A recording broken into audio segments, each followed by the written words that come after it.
ये समस्त स्वाध्याय की प्रक्रिया का किया जाना होता है, वो सबसे महत्वपूर्ण हमारा जो अंग, हमारी जो इंद्रिय है, वो है मन। तो आज हम थोड़ी-सी चर्चा इस विषय को लेकर के करेंगे, क्योंकि शास्त्र ने कहा है, तत्व ज्ञानाद अभ्युदय निश्रेयस सिद्धि। तत्व ज्ञान से अभ्युदय और निश्रेयस की सिद्धि होती है। हम इस संसार में रहते हुए सुख पूर्वक रहें, ये बहुत आवश्यक है। और परमात्मा ने मनुष्य को ये क्षमता दी है कि वो अपने लिए सुख के साधन उपलब्ध करे और अपने आप को सुख पूर्वक रखने का प्रयास करे। यदि आप सुख पूर्वक नहीं रहते हैं, तो ये निश्चित रूप से आपकी ही कमी है। और इसलिए आपको ये चाहिए कि आप सुखी रहने का प्रयास करें।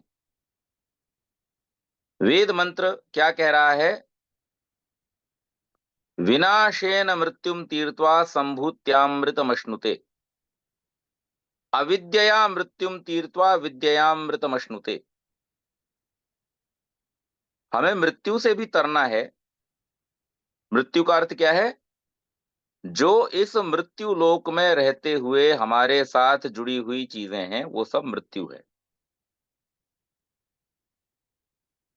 हमारा ये शरीर क्या है? मृत्यु है। इस संसार में जुड़े हुए जितने भी भोग हैं, वो सब क्या है? मृत्यु हैं। तो इन मृत्यु के बंधनों से तरने का उपाय क्या है? कर्म। इन बंधनों से तरने का उपाय क्या है?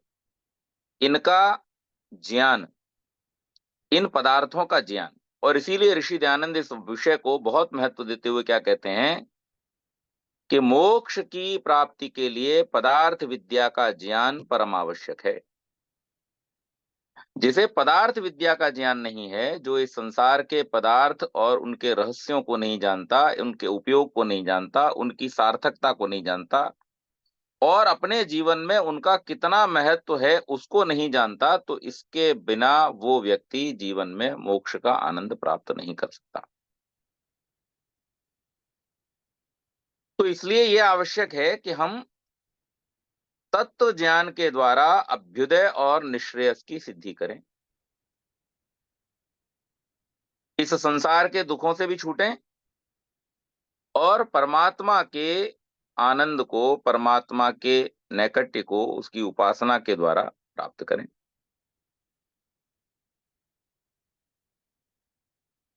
और ज्ञान क्या है? जिस तत्व ज्ञान के द्वारा अभ्युदय और निश्रेयस की सिद्धि होती है, वो क्या है? यथार्थ दर्शनम ही ज्ञानम। ज्ञान क्या है? यथार्थ दर्शन। यथार्थ, यथा अर्थ दर्शन। पदार्थों को उनके ठीक ठीक रूप में पहचानना, इसका नाम ज्ञान है। कुछ भी जान लेने का नाम ज्ञान नहीं है। ज्ञान क्या है? कि पदार्थों का ठीक ठीक जानकारी होना। तो ईश्वर का ज्ञान किसे है? जिसे ईश्वर की ठीक ठीक जानकारी है। आत्मा का ज्ञान किसे है? जिसे आत्मा की ठीक ठीक जानकारी है। संसार का ज्ञान किसे है? जिसे संसार की ठीक ठीक जानकारी है। पदार्थ का ज्ञान उसे है जिसे पदार्थ की ठीक ठीक जानकारी। यथार्थ ज्ञान, यथार्थ दर्शन। और ये दर्शन कराने वाला कौन है? तो आत्मा को ये दर्शन कराने वाला जो महत्वपूर्ण अंग हमारा है, जो हमारी सबसे महत्वपूर्ण इंद्रिय है, वो है मन। तो इसलिए मन के विषय में, मन की शक्तियों के विषय में और स्वाध्याय में उसके प्रयोजन, उसकी उपयोगिता, उसकी उपादेयता के विषय में जानना बहुत आवश्यक है, क्योंकि उसके बिना स्वाध्याय नहीं होगा। तो आज हम थोड़ी सी चर्चा इस विषय पर करेंगे। तो सबसे पहले तो हम ये जाने कि हम जो एक समुच्चय है, वो कितने चीजों का समुच्चय है?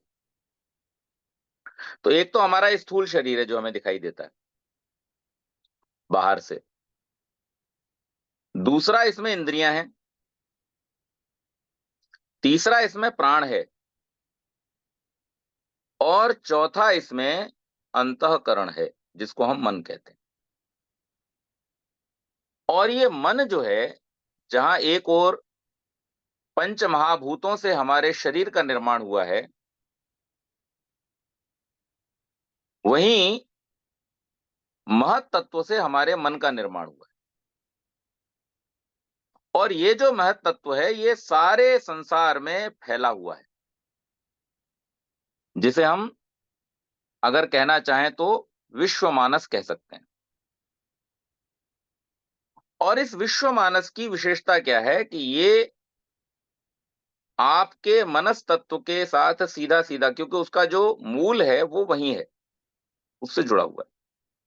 तो जब भी इस संसार में परिवर्तन होते हैं, कोई घटनाएं होती हैं, उससे आपका मन प्रभावित होता है। तो सबसे पहले तो हम ये समझें कि मन का जो मूल तत्व है वो क्या है? महत तत्व है, और उसके द्वारा इसका निर्माण हुआ है। वेद में कहा गया चंद्रमा मनुष्यो जाता। चंद्रमा की उत्पत्ति किससे हुई? मन से हुई। किसके मन से? इसी विश्वमानस से। और एक स्थान पर उपनिषद में यह कहा गया है कि जो मन है, चंद्रमा मनोभूत्वा हृदयम प्राविशत, कि चंद्रमा जो है वो मन बन करके हृदय में प्रवेश कर गया। तो दोनों ही रूप में अगर हम देखें तो हमें यह पता चलता है कि मन जो है उसका संबंध चंद्रमा के तत्व से है। जिस तत्व से चंद्रमा है उसी तत्व से मन है। और ये मन चार विभागों में है। ये चार अलग अलग चीजें नहीं है, इसके ही चार विभाग हैं। कौन कौन से? एक विभाग वो है जो आपकी इंद्रियों के साथ जुड़ करके बाह्य विषयों का ग्रहण करता है, और ग्रहण करके संकल्प और विकल्प करता है। तो इसे हम विभाग की दृष्टि से मन कहते हैं, जो मुखिया है। और इसका दूसरा हिस्सा जो है वो है बुद्धि, जो विवेचन करती है, एनालिसिस करती है और फिर निश्चय करती है। तो जब हम इंद्रियों के द्वारा किसी विषय का ग्रहण करते हैं और संकल्प विकल्प पूर्वक उसके एक निर्णय पर आ जाते हैं, तो वहां पर जो मन का भाग उसको ग्रहण करता है उसका नाम है बुद्धि। और इस ग्रहण किए हुए का एक संस्कार, एक इंप्रेशन इसी मन के एक हिस्से में स्टोर हो जाता है, जो जन्म जन्मांतर तक चलता है। उस संस्कारों के, उन स्मृतियों के रखने वाले उस भाग का नाम है चित्त, जिसके दो कार्य, चेतना और स्मृति। और चौथा है अहंकार,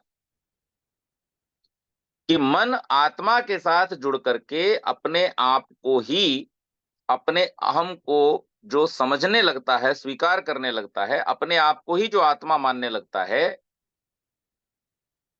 और तदनुसार अनेक प्रकार के कार्यों का संपादन करता है, कराता है, उस भाग का नाम है अहंकार। तो ये चार विभाग हैं हमारे मन के, और इन चार विभागों से युक्त यह मन हमारे लिए एक बहुत बड़ा टूल है।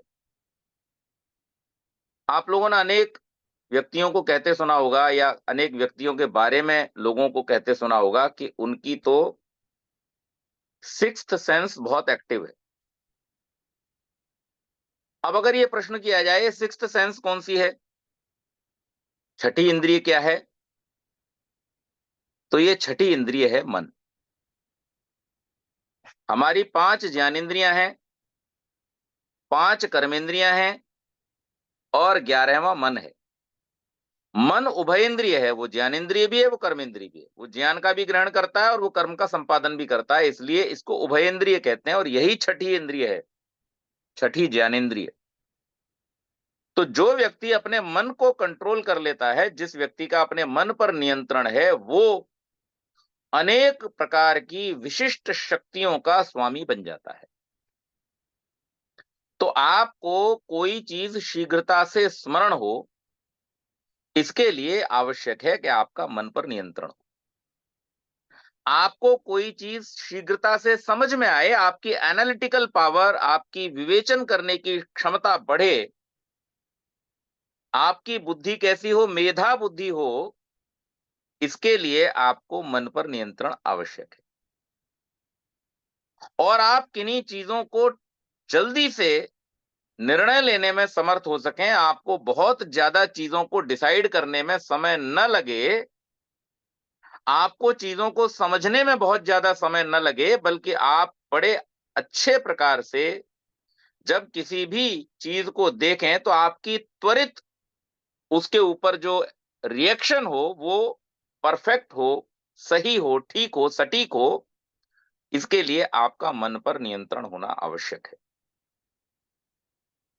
और चौथा, आप जब अपने जीवन के कार्यों को करें तो उन कार्यों को करते समय आपका सेल्फ पर भी कंट्रोल हो कि मुझे कितना अपने लिए करना है और कहां से मुझे दूसरों के लिए करना है, कहां पर मुझे अपने स्वत्व को रोक देना है, अपने स्व को रोक देना है, और कहां पर मुझे संसार के उपकार के लिए कार्य को कर देना है, कहां पर मुझे अपनी ईगो को, अपने क्रोध को, अपने अहंकार को रोक देना है, और कहां पर जाकर के मुझे कार्य को महत्व देना है, उस स्थान को महत्व देना है। ये निर्णय करने की क्षमता आपके अंदर अगर आप चाहते हैं तो आपको मन पर नियंत्रण होना आवश्यक है, क्योंकि ये इसके विभाग, और इन्हीं के द्वारा आपके जीवन के सब काम संचालित होते हैं। तो अगर आप स्वाध्याय करना चाहते हैं और मन आपका लगता नहीं, तो आप स्वाध्याय नहीं कर सकते। आप कोई चीज पढ़ेंगे तो पढ़ तो लेंगे, लेकिन पढ़ करके वो आपकी बुद्धि में स्थिर नहीं रहेगी, पहली बात। दूसरी बात, आप उस पर विचार चिंतन करने के लिए जब बैठेंगे तो अनेक प्रकार के बहुत सारे और जो विचार हैं वो आपको घेरने लगेंगे आकर के, और आप उस विचार को, जिसको मन में लाना चाहते थे, जिस पदार्थ की आप धारणा करना चाहते थे, जिस पर आप ध्यान करना चाहते थे, वो मेडिटेशन, वो धारणा आपकी नहीं हो पाएगी, और उसके अभाव में आप उसके तत्व को नहीं जान सकते। तो इसलिए मैं कहता हूं कि स्वाध्याय के करने के लिए ये नितांत आवश्यक है कि आपका अपने मन पर नियंत्रण हो, और मन पर नियंत्रण के लिए ये आवश्यक है कि आप ये जाने पहले कि ये मन क्या है, कहाँ रहता है, कैसा है, और किस प्रकार से इसको नियंत्रित किया जा सकता है। वेद में इसको ज्योतिषाम ज्योति कहा गया है कि ये हमारे लिए प्रकाशकों का भी प्रकाशक है। ये एक ऐसा हमारे पास टूल है जो हमें संसार का दर्शन कराता है। और आगे क्या कहा, ये एक सुसारथी है, ये एक ऐसा सारथी है जो हमें सब जगह लेकर के जाता है। इतनी तेज इसकी गति है जितना तेज संसार में और कुछ भी नहीं। और ये हमें उन सब स्थानों पर भी घुमा देता है जहां पर हम शारीरिक रूप से नहीं जा सकते। और ये कभी जीर्ण नहीं होता, बूढ़ा नहीं होता, ना ही कभी नष्ट होता है, अजीर्ण है, अजिरम है। और इसके साथ साथ जो सबसे महत्वपूर्ण बात, कि ये हमें त्रिकाल का ज्ञान कराने वाला है। वेद का मंत्र हम प्रतिदिन पढ़ते हैं सायंकाल सोते समय, ये नेदम भूतम भुवनम भविष्यत परिगृहीतम अमृतेन सर्वम, ये न यज्ञस्ता यते सप्त होता तन्मे मनः शिव संकल्पमस्तु। तो ये ज्ञान का केंद्र भी है, ये त्रिकाल ज्ञान का केंद्र भी है, ये तेज गति करने वाला भी है, ये एक सुंदर सारथी भी है, और ये हमारे लिए एक प्रकाशक भी है। इतना जो महत्वपूर्ण है, उस मन को हमने न जाने किन किन कामों में फंसा रखा है। अब आप इस बात पर कभी विचार करें बैठ करके, या मेरे प्रवचन के उपरांत आप कल परसों इस बात पर विचार करें कि क्या हमारे पास में अगर कोई ऐसा इक्विपमेंट होता तो उस इक्विपमेंट को हमने इतनी ही लापरवाही से रखा होता अपने घर में, जितनी लापरवाही से हमने अपने मन को छोड़ रखा है।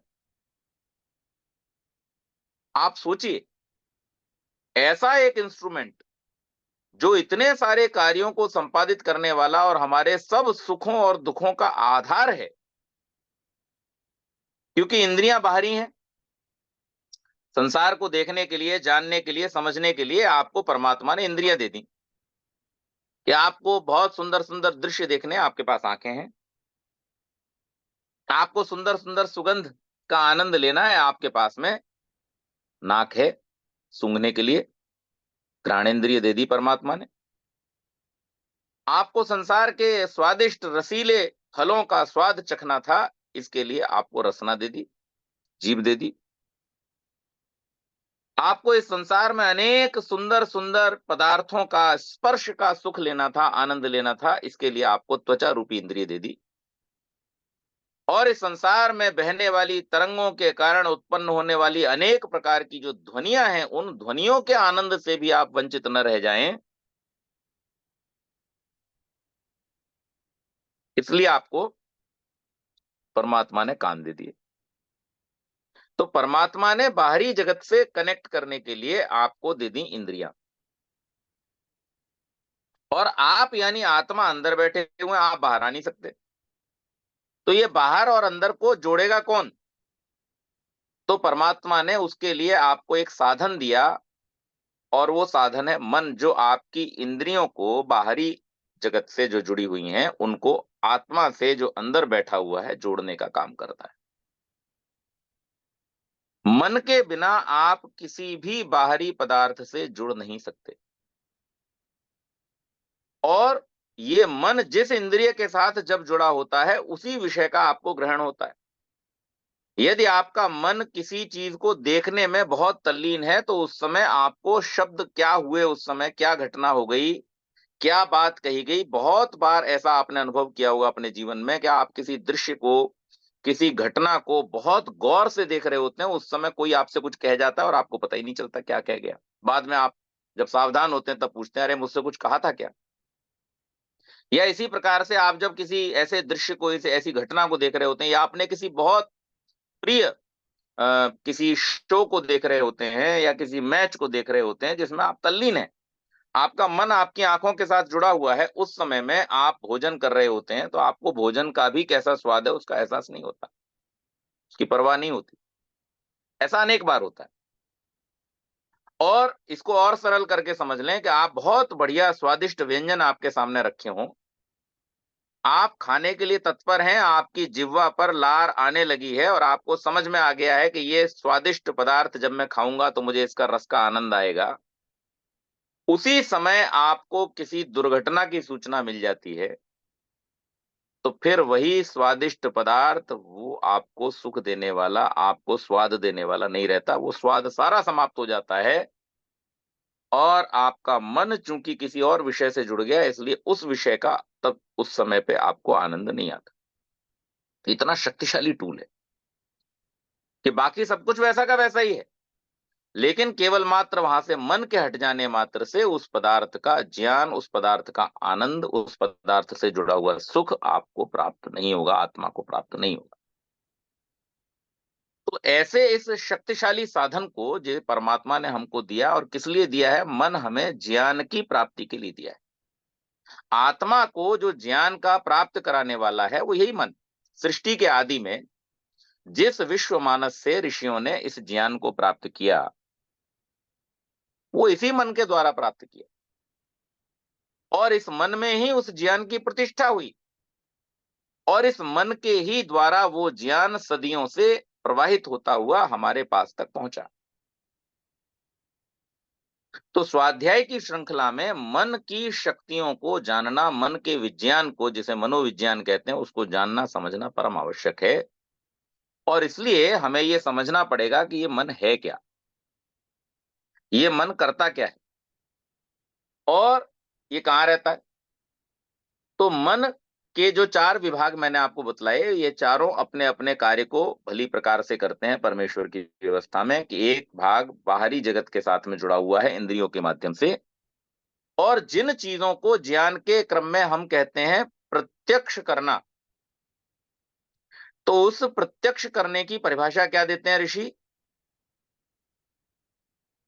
इंद्रियार्थ सन्निकर्षोत्पन्नम ज्ञानम। इंद्रियों के उनके अर्थ के साथ सन्निकर्ष होने पर उत्पन्न जो ज्ञान है, वो भी कैसा?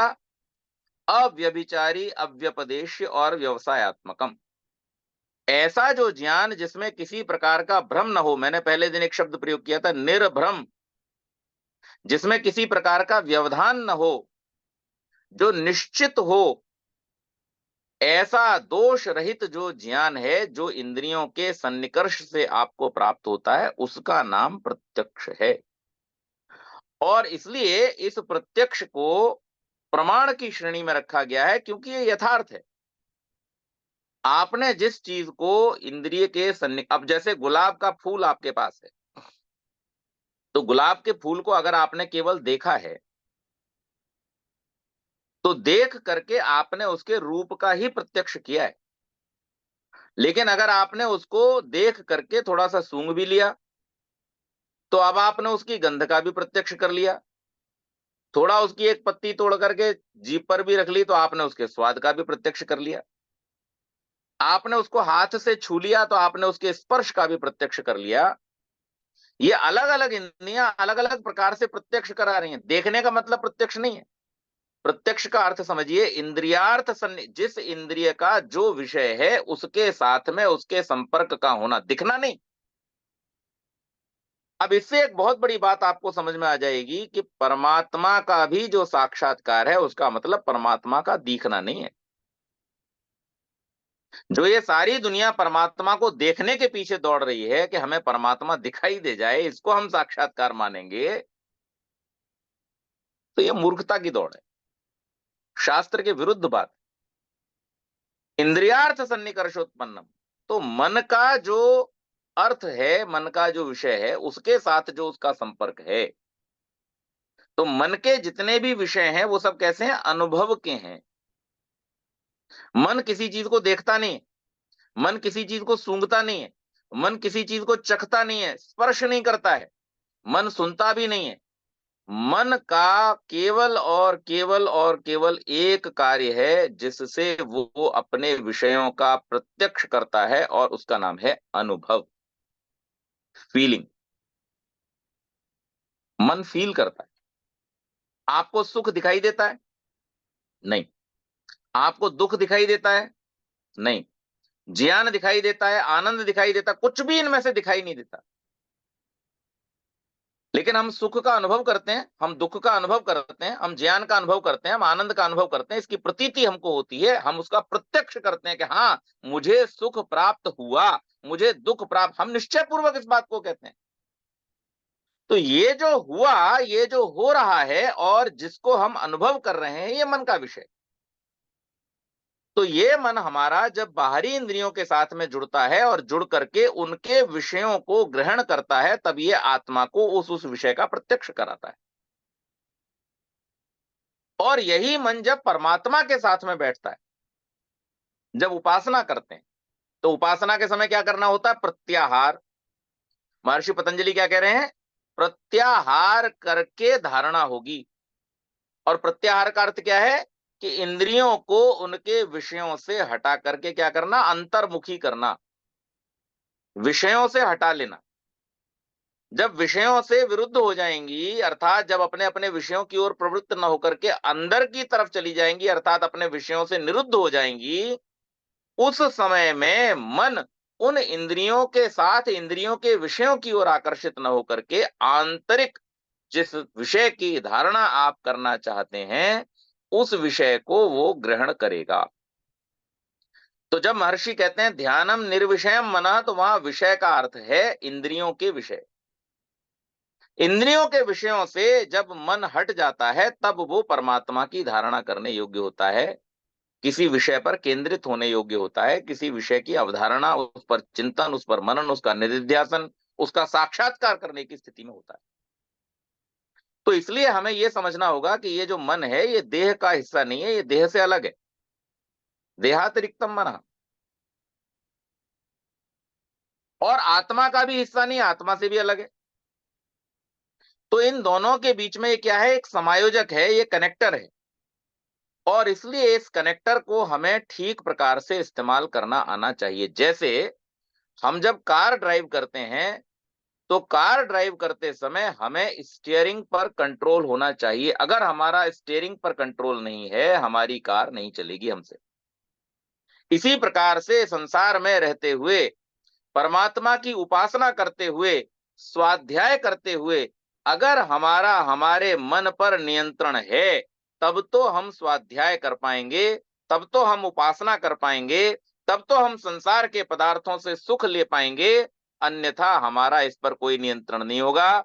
कभी भी कोई पदार्थ हमारे सुख का कारण बन जाएगा, कभी भी कोई पदार्थ हमारे दुख का कारण बन जाएगा। ये सब अनायास होता रहेगा। इस पर हमारा कोई कंट्रोल, हमारा कोई नियंत्रण काम नहीं करे। और इसीलिए मैंने पहले दिन जो कहा था यास्काचार्य की बात को, जिसे महर्षि दयानंद ने सत्यार्थ प्रकाश में लिखा है कि स्वतंत्र वो व्यक्ति है जिसका अपने शरीर पर, अपनी इंद्रियों पर, अपने प्राण पर और अपने अंतःकरण पर नियंत्रण है। वो स्वतंत्र है। जो इनके वशीभूत है वो स्वतंत्र नहीं है। वो केवल मात्र मनुष्य होने से स्वतंत्र हो गया, कर्ता हो गया, ऐसा नहीं है।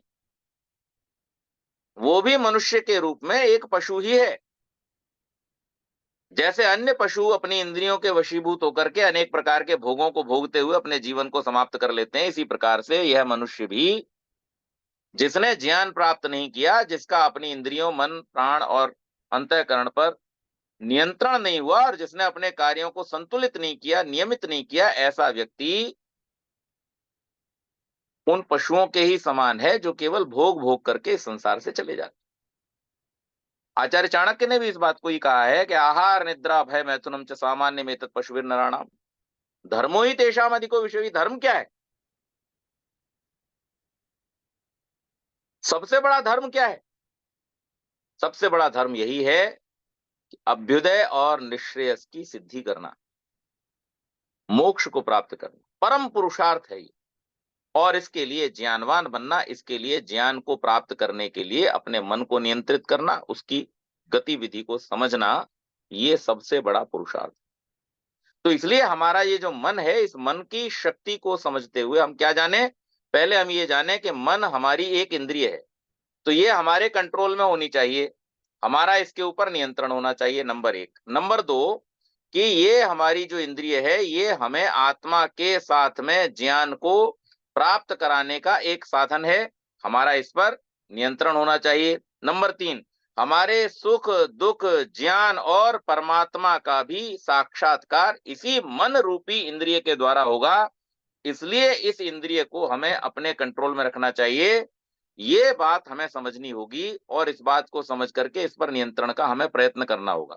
ये बातें समझना क्यों आवश्यक है? इसलिए क्योंकि जब तक आप इसके महत्व को नहीं समझेंगे, तब तक आप इस पर नियंत्रण करने के लिए प्रवृत्त नहीं होंगे। इस पर नियंत्रण करना कोई सामान्य काम नहीं है।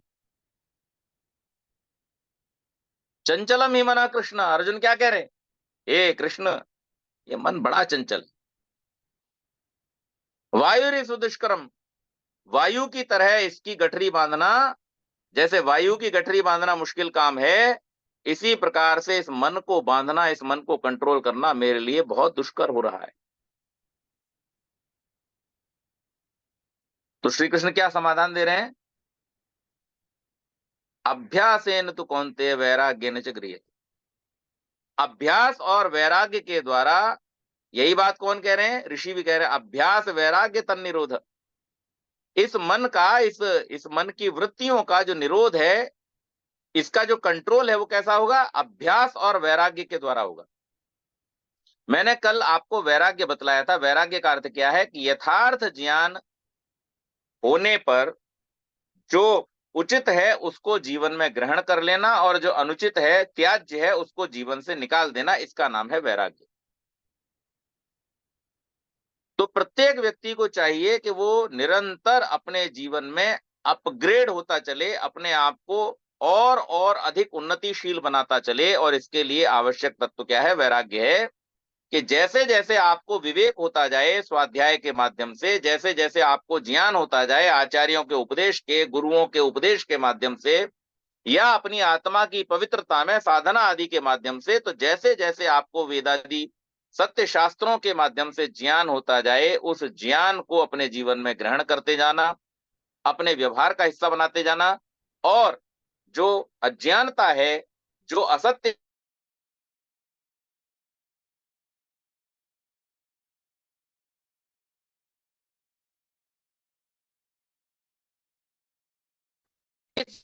चीजों का त्याग कर देना, इसका नाम वैराग्य है। तो हर मनुष्य को चाहिए कि वो अपने जीवन में इस बात का ध्यान रखे, और इस बात का ध्यान रखते हुए दूसरा काम क्या करे? अभ्यास करे। किस चीज का अभ्यास करे? मन को कंट्रोल करने का अभ्यास करे। कैसे करेगा? तो मैंने आपको बतलाया था पहले दिन, यम नियम की चर्चा की थी। उनके द्वारा आपकी जो मन की कलुषित वृत्तियां हैं उनका निवारण हो जाता है। तत्पश्चात जब आप प्राण पर नियंत्रण करते हैं, क्योंकि मन आपके पकड़ में आने वाली चीज नहीं है। आपके पकड़ में आने वाली चीज क्या है? प्राण। प्राण आप पकड़ सकते हैं, उसका साधन परमात्मा ने दिया है। और ये इसीलिए दिया है कि इस प्राण के माध्यम से ही मन को कंट्रोल में लाया जा सकता है। तो आप जब प्राण पर नियंत्रण करते हैं, तो प्राण पर नियंत्रण होने से आपका मन आपके नियंत्रण में आ जाता है। ये एक ऐसा सुंदर साधन परमात्मा ने हमको दिया है। हम प्राण पर नियंत्रण करें। और प्राण पर नियंत्रण का मतलब क्या है? कि प्राणायाम का अभ्यास करें। हम अपने प्राण को रोकें, अंदर रोकें, बाहर रोकें, और इसकी गति को हम अपने हिसाब से कंट्रोल करें। जब कोई व्यक्ति प्राण की गति को अपने हिसाब से कंट्रोल करने लगता है, तब उसका मन उसके वश में आ जाता है, और तभी वो अपने जीवन में इंद्रियों का प्रत्याहार कर पाता है। आहारम प्रति प्रत्याहारम। आहार अर्थात जो इंद्रियों के विषय हैं, उन विषयों से हटा करके उसको दूसरी दिशा में, विपरीत दिशा में लेकर के जाना, इसका नाम है प्रत्याहार।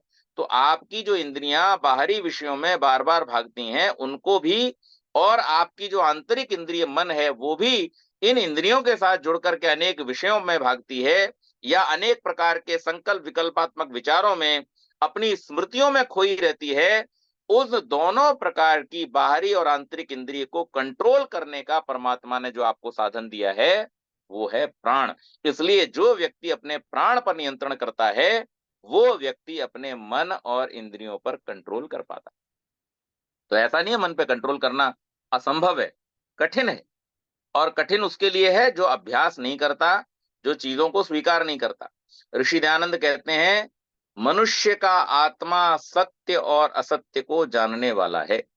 हम सबके आत्मा में परमात्मा ने ये सामर्थ्य दिया है कि हम सत्य और असत्य को समझते हैं, जानते हैं। और इसके साथ साथ उसने सिग्नल भी भेजे हैं। प्रत्येक मनुष्य को परमात्मा सिग्नल भेजता है। किस रूप में? जब कुछ अच्छा करने के लिए चलोगे तो सिग्नल आएगा आपके मन में। क्या सिग्नल आएगा आत्मा में? आपको सिग्नल आता है, आपको भय, शंका और लज्जा होती है जब गलत काम करने चलते हो। और जब अच्छा करने चलते हो तो आनंद, उत्साह, और आपके मन के अंदर साहस उत्पन्न होता है। तो ये परमात्मा की बहुत बड़ी कृपा है हमारे ऊपर कि उसने हमें सिग्नल भी दिया है। तो कहते हैं मनुष्य का आत्मा सत्य और असत्य को जानने वाला है, परंतु अब समस्या कहां आती है? हठ, दुराग्रह और स्वार्थ के कारण क्या करता है? सत्य को छोड़ के असत्य में प्रवृत्त हो जाता है। तो इसीलिए महर्षि पतंजलि कह रहे हैं कि पहले जो यम और नियम है वहां पे अपना ये हठ, दुराग्रह, ये सब छोड़ करके आओ। और छोड़ करके जब आप आओगे, ईश्वर प्रणिधान पूर्वक जब आप आओगे, अपने मन की शक्तियों के ज्ञान पूर्वक जब आप आओगे, तब आप इसके लिए पूरा अभ्यास करोगे। जैसे हम जितनी महंगी वस्तु बाजार से खरीद के लाते हैं, उतनी ही उसकी केयर करते हैं, उतना उसको संभालने का प्रयास करते हैं। इसी प्रकार से अब आप एक बार बैठ करके विचार कीजिएगा कि ये मन कितनी कीमती वस्तु परमात्मा ने आपको दी है। इसकी तो हम कभी सफाई का भी उपाय उपाय नहीं करते कि इसको साफ सुथरा भी कर ले। सब गंदगी हमने मन के अंदर भर रखी है। ईर्ष्या, द्वेष, काम, क्रोध, लोभ, मद, इतना कुछ हमने गंदा भर रखा है इसके अंदर। इन सबको हमने मन के विपरीत विषयों को रख रखा है, जिसके कारण से परमात्मा हमको कभी नहीं मिलने वाला। और कोई भी स्वाध्यायशील व्यक्ति जब तक इन दुर्गुणों से युक्त रहेगा, तब तक वो किसी भी विषय का साक्षात्कार, चिंतन, मनन कर ही नहीं सकता, क्योंकि वो प्रवृत्ति बनेगी नहीं। तो इसलिए इस मन के विज्ञान को हम जाने कि मन शरीर से अलग, आत्मा से अलग एक इंद्रिय परमात्मा की कृपा से हमको मिली है। और इस इंद्रिय के द्वारा ही हम समस्त ज्ञान को प्राप्त कर सकते हैं, इसी के द्वारा हम साधना कर सकते हैं, इसी के द्वारा हम उपासना कर सकते हैं, इसी के द्वारा परमात्मा का साक्षात्कार कर सकते हैं। तो इसके महत्व को समझते हुए हम इसको अपने वश में करें, इसके ऊपर नियंत्रण करें, प्राणायाम आदि के द्वारा, अभ्यास और वैराग्य के द्वारा हम इस पर कंट्रोल करने का प्रयास करें। और फिर ये हमारा मन जो है वो एक अच्छे सारथी के रूप में हमें संसार के सब सुखों को दर्शन कराएगा। यही मन हमको सब प्रकार का ज्ञान प्राप्त कराएगा। यही मन हमको त्रिकाल का ज्ञान प्राप्त करा देगा। अब आप कहोगे त्रिकाल का ज्ञान कैसे मन प्राप्त करा देगा? तो देखिए, मैं एक सामान्य रूप से आपको उदाहरण देता हूं, फिर इसके विशेषता में आप विचार कर सकते हैं, चिंतन कर सकते हैं। जैसे आज अगर मैं आप जितने लोग यहाँ उपस्थित हैं उनसे पूछूं अगली पूर्णिमा कब पड़ेगी, तो आप लोग कैलेंडर देखोगे। अच्छा, आप कल्पना करो कैलेंडर ना हो आपके पास, फिर कैसे बताओगे? आप नहीं बता पाओगे। क्यों नहीं बता पाओगे? क्योंकि आपके मन में वो ज्ञान अभी उपस्थित नहीं है। परंतु एक ज्योतिषविद गणना करके आपको बता देगा कि अगली पूर्णिमा कब होगी, अगली अमावस्या कब होगी। तो ये ज्ञान कहाँ है? ये ज्ञान उसके मन में है। इसी प्रकार से भूत आज से 50 साल पहले, 100 साल पहले, 200 साल पहले, 500 साल पहले जो गणनाएं की जाती हैं कि उस समय में क्या परिस्थिति थी, तो आज ज्योतिषविद इस बात को बता देते हैं कि आज से 1000 साल पहले आज की तिथि में ये नक्षत्र उपस्थित थे। तो ये जो भूत और भविष्य का ज्ञान है, और वर्तमान में आज कौन सा नक्षत्र है, कौन सा वार है, कौन सी तिथि है, चंद्रमा किस राशि में है, सूर्य किस राशि में है, इन सबका भी जो ज्ञान हो रहा है वो कैसे हो रहा है? तो ये मन, आप सोचिए, ये एक विषय मैंने छोड़ा है, एक एक एक तंत्र छोड़ा है। अब इस तंत्र को लेकर के आप विचार कीजिए संसार के समस्त ज्ञान के ऊपर, के जितना भी ज्ञान है ये सब इस मन की ही करामात है। तो इसलिए हम अपने इस मन के विज्ञान को समझें, इसके महत्व को समझें, इसे अपने वश में रखें। और ये एक वशवर्ती सेवक रहेगा। आनंद स्वामी जी कहा करते थे कि मन क्या है? एक वशवर्ती सेवक है। परंतु अगर आपने इसको खुला छोड़ दिया तो ये राक्षस बन जाता है। तो आज हमारे ज्यादातर लोगों के मन राक्षस बन के हमारे ऊपर हावी हैं।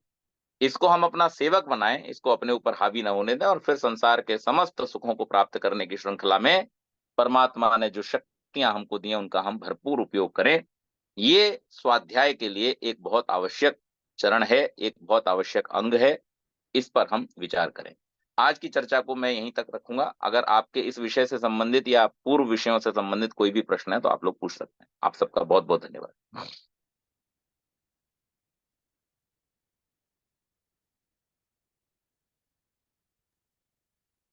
किसी का कोई प्रश्न हो तो पूछ सकता है। प्रेम सत्यवाजी। लखनलाल जी नमस्ते। आचार्य जी सादर प्रणाम। आज आपका प्रवचन, हालांकि मैं थोड़ी देर से जुड़ा है, लेकिन जब से जुड़ा हूँ आंख बंद करके इसको बड़े ध्यान पूर्वक सुना है, क्योंकि मेरा दर्शनों का जो है वो मुख्य मेरा विषय है। इनको सुनना और इन पर मनन करना। बहुत अच्छा आपने एक्सप्लेन किया। सारे पूरा विषय दर्शनों के ऊपर ही बेस्ड था। बहुत अच्छा लगा। एक छोटी सी प्रार्थना है आपसे, प्राणों के बारे में कुछ और बता सकेंगे कि प्राण उत्पन्न कैसे होते हैं, और ये प्राण जो है ये क्या ये मन के विषय से उत्पन्न होते हैं? तो प्रश्नोपनिषद में कुछ ऐसा पढ़ा था, मुझे ध्यान आ देखिए, रहा है। प्राण जो मन है, की वासनाओं से उत्पन्न होता है प्राण, ऐसा कुछ। जी जी, उपनिषदों में अनेक प्रकार के प्रकरण दिए हुए हैं और उनका जो उद्देश्य है वो विषय को समझाना है। जी प्राण जो है मुख्य रूप से एक शक्ति है। जैसे हमारे इस संसार को चलाने के लिए दो तरह के पदार्थों की आवश्यकता है। एक तो वे स्थूल पदार्थ जो पंच महाभूतों के द्वारा निर्मित होते हैं और जिनके द्वारा इस सारी रचना का दृश्य हमारे सामने उपस्थित होता है, और दूसरा है परमात्मा के द्वारा इनके अंदर प्रेरित एक शक्ति जो इनका संचालन करती है, जिसके कारण से ये संसार संसरण करता है, ये जगत गति करता है। तो वो जो शक्ति है उसका नाम है प्राण। और वही शक्ति हमारे शरीरों में भी उपलब्ध है। उसके द्वारा हम अपने सूक्ष्म और स्थूल दोनों शरीरों को नियंत्रित कर सकते हैं, कंट्रोल कर सकते हैं। ये शक्ति परमात्मा ने आत्मा को दी है कि वो प्राण के माध्यम से, अन्यथा तो हमारा किसी चीज पे कंट्रोल ही नहीं रहेगा। हम इस संसार में आए, आत्मा ने शरीर को धारण किया और आत्मा ने शरीर में जो सूक्ष्म और स्थूल दोनों प्रकार के शरीरों को धारण करके आत्मा उसको गति कैसे देगा? आत्मा तो सूक्ष्म है। तो इसके लिए परमात्मा की व्यवस्था जो है वो एक शक्ति के रूप में है जिसका नाम है प्राण। प्राण वो शक्ति है जो आत्मा के निर्देश पर शरीर को संचालित करती है। अब इसी प्रकार से रोग की स्थिति में कई बार ऐसा होता है कि किसी जगह से प्राण का संपर्क हट जाता है, तो वो अंग फिर आत्मा के कंट्रोल में नहीं रहेगा, उसे चाह करके भी आत्मा हिला नहीं सकता। मांसपेशियां भी हैं, तंत्रिका तंत्र भी है, सब कुछ है, लेकिन उसके बावजूद भी प्राण शक्ति के अभाव में उस अंग का संचालन नहीं हो सकता। तो ये शक्ति जो है वो संचालन की शक्ति है। अब हमारे शरीर का जो संचालन हो रहा है वो प्राण से ही हो रहा है। जो हम प्राण, अगर हम ये समझते हैं कि वायु जो हम अंदर ग्रहण कर रहे हैं, तो ये जो वायु है इस वायु का अंदर जाकर के विभाग होता है। इस वायु से जो ऑक्सीजन है, इस ऑक्सीजन से जो ऑक्सीडेशन की प्रक्रिया हमारे शरीर में होती है, उसके द्वारा उत्पन्न जो शक्ति है, जो ऊर्जा है, वो हमारे शरीर में 5 रूपों में विभाजित होती है, जिसको नाम दिया गया है प्राण, अपान, व्यान, उदान और समान। और ये जो 5 विभाग हैं शक्ति के, ये हमारे शरीर की अन्यान्य गतिविधियों को संचालित करते हैं। जैसे हमारे पलकों का उठना और बंद होना, उन्मेष निमेष जिसको कहते हैं, ये प्राण के द्वारा है। हमारे हृदय का धड़कना, स्पंदन करना, प्राण के द्वारा है। हमारे फुफ्फुस का, हमारे फेफड़ों का चलना प्राण के द्वारा है। क्रमाकुंचन गति के द्वारा हमारे भोजन का पचना और अंदर जाना। क्रमाकुंचन की जब विपरीत गति होती है तब हमें वमन होता है किसी दोष के कारण से, लेकिन प्राण जो है उसका नियंत्रण किस प्रकार का है कि गति अंदर की ओर है। इसी प्रकार से उसमें अन्य 5 उपभाग किए गए हैं, उपविभाग किए गए हैं, जिनको हम उप प्राण कहते हैं। तो जिनका नाम है नाग, कूर्म, कृकल, देवदत्त और धनंजय। और ये प्राण और उपप्राण जो है शक्ति के रूप में हमारे शरीर की सब गतिविधियों को, यानी मैं ये जो हाथ हिला रहा हूं ये प्राण की शक्ति के कारण है। मैं जो पलक झपका रहा हूं या मैं जो बोल रहा हूं ये सब कुछ प्राण की शक्ति के ही कारण है। तो प्राण आत्मा को परमात्मा के द्वारा दिया गया एक साधन है शक्ति के रूप में जो संचालन करता है। और इसी प्रकार से इसी प्राण का उपयोग परमात्मा सृष्टि के संचालन में करता है। तो ये जो पृथ्वी घूम रही है, ये जो सूर्य चमक रहा है, ये जो वनस्पतियां नीचे से ऊपर की ओर जा रही हैं, ये जो जल ऊपर से नीचे की ओर आ रहा है, इन सबके पीछे जो शक्ति है वो प्राण की ही शक्ति है। तो इसलिए प्राण हमें इस रूप में समझना चाहिए कि प्राण एक शक्ति है जो हमारे जीवन का, इस संसार का संचालन करती है।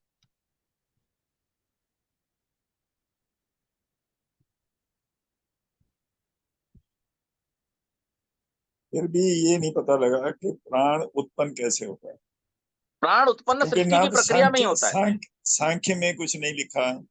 प्राण सृष्टि की प्रक्रिया में ही उत्पन्न होता है।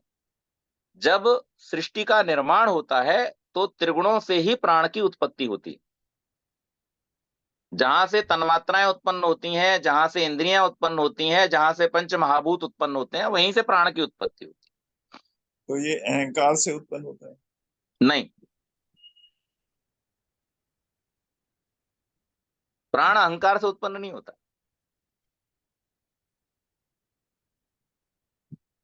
देखिए, त्रिगुणों से जो सृष्टि की उत्पत्ति की प्रक्रिया है, उस प्रक्रिया में कुछ विभाग हो जाते हैं। तो पहला तो जहां पर, महतत्व है ना। हाँ, तो जहां पर सतोगुण, रजोगुण, तमोगुण से महत्तत्व का निर्माण, महत्तत्व से अहंकार, अब वहां जो अहंकार की बात कही गई है, महत्तत्व वहां से मन बनाता है, मन। महत्तत्व से जी वहां पर क्या बन रहा है? मन। मन का ही एक विभाग है अहंकार। ठीक है जी। तो महत्तत्व से ही मन का निर्माण हुआ है, उसी से पंच तन्मात्राओं का, पंच तन्मात्राओं और इंद्रियों का निर्माण हुआ है, उसी से फिर पंच महाभूतों का तन्मात्राओं से निर्माण हुआ है, और जी पंच महाभूतों से फिर स्थूल भूतों का निर्माण हुआ, स्थूल भूतों से जगत की उत्पत्ति हुई, जो सृष्टि हमको दिखाई देती है। उसी प्रक्रिया में जहां महत तत्व का निर्माण है, वहीं पर प्राण रूपी शक्ति भी उत्पन्न होती है। वो इस रूप में ही उत्पन्न होती है कि वो संसार के, क्योंकि महत तत्व से आगे की प्रक्रिया बढ़ेगी नहीं प्राण की शक्ति के बिना। तो ये त्रिगुणों के संयोग से उत्पन्न होने वाली शक्ति है, जो आरंभ से ही है। और इसका वर्णन नहीं है कहीं ऐसा जैसे आप बता रहे हैं। जी। जैसे आप बता रहे हैं इसका वर्णन नहीं है कहीं। नहीं, देखिए वहां पर इसको शक्ति, देखिए जहां पर कहा परमात्मा शक्ति भी कहीं अपनी नहीं दिख रहा है। शक्ति, देखिए वहां पर क्या कहा, परमात्मा कैसे करता है, सृष्टि का निर्माण कैसे करता है, तो वहां पर ईक्षण शब्द का प्रयोग किया है, ईक्षण शक्ति ईश्वर के की द्वारा, शक्ति। व्यवस्था के द्वारा। तो वो जो शक्ति है उसी का नाम प्राण है। जो ईक्षण शक्ति है उसको आप प्राण कह ईक्षण, रहे हैं। नहीं नहीं नहीं, ईक्षण शक्ति प्राण नहीं है। परमात्मा, देखिए ईक्षण तो उसका, जैसे हमारी इच्छा होती है वैसे परमात्मा का ईक्षण है, क्योंकि उस इच्छा में किसी प्रकार का स्वार्थ नहीं है, इसलिए उसको ईक्षण का नाम दिया। हमारी जो होती है वो सांसारिक इच्छाएं हैं, पदार्थों की इच्छाएं। लेकिन जो जिस शक्ति से परमात्मा इस कार्य को करता है, उसका वो प्राण है। तो ये आरंभ से ही है, जैसे ही, देखिए अब आप सृष्टि के निर्माण की प्रक्रिया को जब आप पढ़ते हैं, तो परमात्मा की प्रेरणा से स्पंदन होता है। शब्द वहां पर क्या प्रयोग किया है? परमात्मा की प्रेरणा से त्रिगुणों में स्पंदन होता है। तो जो जी स्पंदन है, उस स्पंदन के पीछे जो शक्ति है वो प्राण है। बिना प्राण के स्पंदन हो ही नहीं सकता। तो ये आरंभ से है, ये परमात्मा की ही शक्ति है, प्राण। ठीक है। ये लिखा नहीं है आपने बताया तो ठीक लग रहा है कुछ। मैं आपको इसके लिए जो जहां पर इसका प्रमाण दिया हुआ है वो मैं आपको भेज दूंगा इसी ग्रुप में, ठीक आप है जी। देख सकते हैं। हाँ जी। ठीक है धन्यवाद बहुत बहुत धन्यवाद। प्रभात सक्सेना जी, सेवानिवृत्त प्रभात सक्सेना जी, सेवानिवृत्त बैंक मैनेजर साहब आज जुड़े हुए थे। प्रभात सक्सेना जी, प्रभात सक्सेना जी, बम्बई। म्यूट है शायद फोन उनका। हाँ जी, आ गए आ गए। आ गए। नहीं। नमस्ते नागेश जी, नमस्ते। नमस्ते। नमस्ते वैसा, नमस्ते। कैसे हैं? वीडियो खोल बहुत दिन लीजिए, बाद वीडियो। आपको प्रोग्राम देखने मिला। प्रभात मैंने जी कहा आज वीडियो, लाइव देख। प्रभात जी वीडियो खोल लीजिए। देख। हाँ जी, हाँ जी। आज आज आपके कार्यक्रम का पता लगा तो बहुत देखिए, समय बाद एक जुड़े। बात मैं आप लोगों के साथ शेयर करना चाहता हूं कि ये जो ग्रुप है लखनलाल जी का, इस ग्रुप में मुझे जोड़ने वाले आदरणीय प्रभात सक्सेना जी हैं। मुझे लगा कि आप, मुझे इसलिए लगा कि जो हम आज योग्य से उत्तम कुछ वर्ष व्यक्ति है। पूर्व उन्होंने ही मुझे कहा था एक दिन के, पंडित जी एक ऐसा ऐसा ग्रुप है और आप उससे जुड़े हैं कि नहीं? मैंने कहा नहीं, मुझे तो पता नहीं इसके बारे में, आर्यों का महाकुंभ करके। तो फिर उन्होंने ही मुझे इस ग्रुप के साथ में और हमारे भ्राता जी लखनलाल जी के साथ में जोड़ा, और तब से मैं लगातार इस ग्रुप के साथ में जुड़ा हुआ हूं। तो मैं उनका बड़ा उपकार मानता हूं, आभार करता हूं कि आपने इतने अच्छे लोगों के साथ में मुझे जोड़ दिया, इतने अच्छे कार्य के साथ में जोड़ दिया। बहुत बहुत हम भी ऋणी हैं ऐसा लगा कि प्रभात सक्सेना जी के। ऐसे जो आर्य विद्वान है उनको जोड़ना चाहिए इस ग्रुप से, जिससे लोगों को फायदा हो और अच्छे उत्तम विचार और आर्ष विचार सुनने को मिले। अभी लखनलाल जी कानपुर आए थे तो एक दिन उनसे मिलना हुआ था। इधर मेरा लेखन कार्य चल रहा है इसलिए जुड़ नहीं पाता हूँ। आज मैंने नागेश जी का कार्य देखा तो मैं जुड़ गया और अच्छा लगा। मन की दिशा में बहुत अच्छा चर्चा थी। उनका अध्ययन स्वाध्याय तो बहुत दिन से मैं देख रहा हूँ। उनके पिताजी भी संस्कृत के विद्वान, उनसे एटा में मिल के आया था अभी। तो क्योंकि विद्वान परिवार है तो स्वाध्यायशील है। अब उनका जितना भी स्वाध्याय अभी तक किया बराबर स्वाध्यायरत रहते हैं। उनका विचार हमने आज समाज बड़ौदा में सुनने को मिलते थे। तब से ही उनका परिचय हुआ। फिर एटा से उनके पिताजी का भी संपर्क हुआ। उन्होंने भी संस्कृत पुस्तक का विमोचन किया था वडोदरा में। तो बड़ा स्वाध्यायशील परिवार है। उनकी पत्नी प्रीति जी भी बहुत ही विदुषी महिला है। तो अच्छे परिवार से जुड़े लोगों को उनको भी जोड़ा करिए। उनको प्रीति जी भी जुड़ी थी पिछली बार। तो विद्वानों के विचार सुनने को मिलते हैं, बहुत अच्छा लगता है। और यह परंपरा मतलब लखन पाल जी के पुरुषार्थ से बनी हुई है, आगे तक बनी रहे, ऐसी हमारी इच्छा है।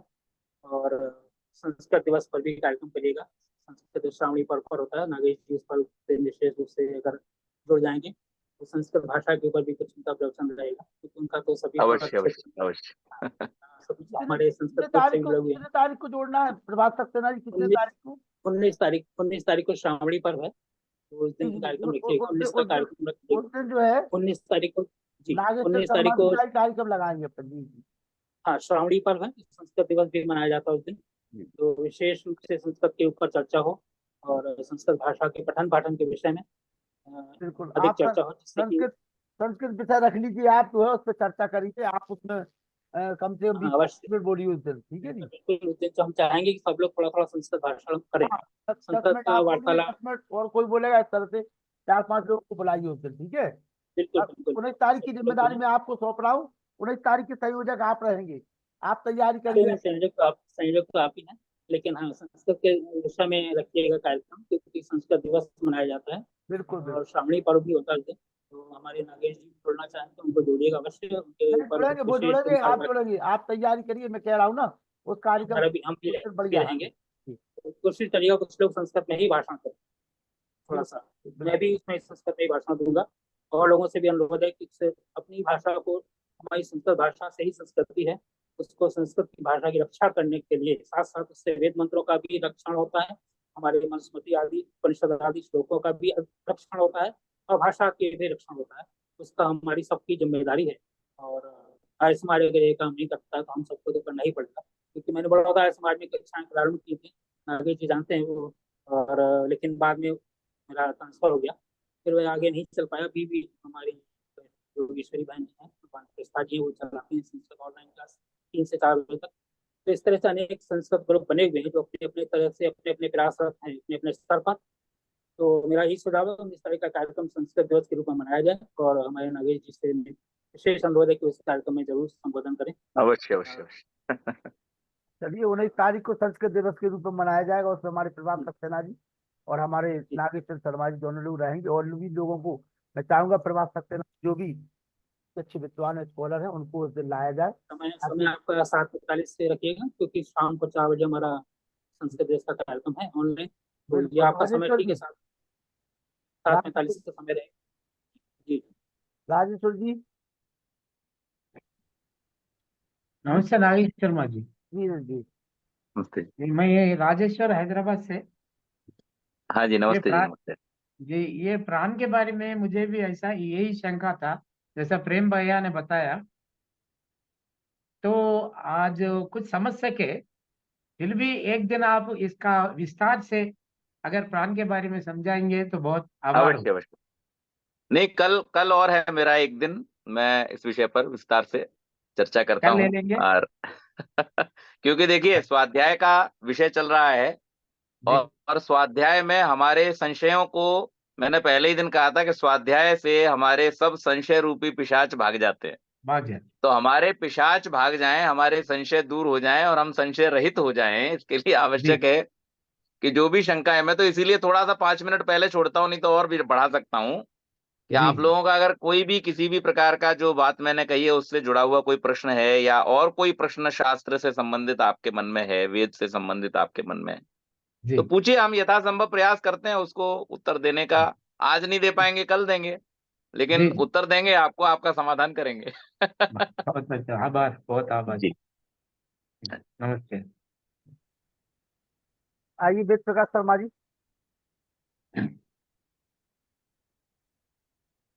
सुशील गुप्ता जी, सुशील गुप्ता जी, शांति पाठ। शान्तिरन्तरिक्षं चामि पृथिवी